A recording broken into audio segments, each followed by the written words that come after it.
Ziara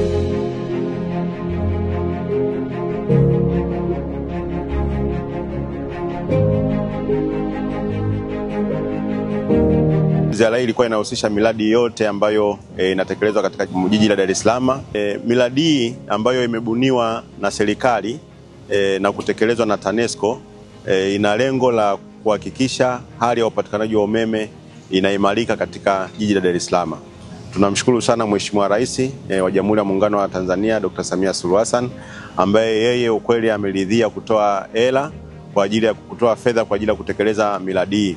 Miradi inayotekelezwa katika jiji la Dar es Salaam pia inatekelezwa katika mikoa yote karibuni ya Tanzania bara. Na miradi hii inajulikana kama miradi ya gridi imara. Yaani miradi iliyobuniwa kwa ajili ya kuimarisha upatikanaji wa umeme kwa nchi nzima.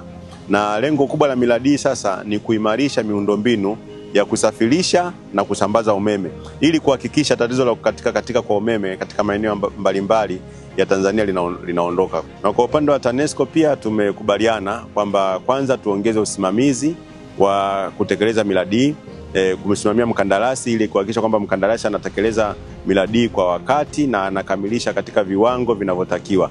Lakini pia tumekubaliana kwamba tuhakikishe miradi inakamilika kwa wakati ili kuepuka gharama zinazoweza kutokea kwa kuchelewa kukamilika kwa miradi, lakini gharama zinazoweza kutokea kutokana na mkandarasi kuongeza muda. Kwa hiyo hilo tumekubaliana pia.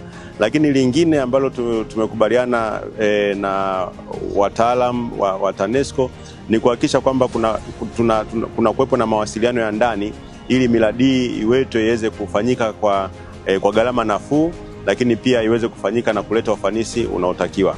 Kwa hiyo ziara hii imekuwa mafanikio kwa sababu nimeridhishwa sana na kazi ambayo imefanyika mpaka sasa hivi. Kazi iliyofanywa na wataalamu wa TANESCO ni nzuri sana. Kwa hiyo nachukua nafasi hii kumpongeza mkurugenzi mtendaji wa TANESCO kwa namna ambavyo anaweza kusimamia vizuri miradi, lakini pia nawapongeza na watumishi wote wa TANESCO kuhakikisha kwamba kazi hii inafanyika vizuri na inakamilika kwa wakati. TANESCO, tunayaangaza maisha yako.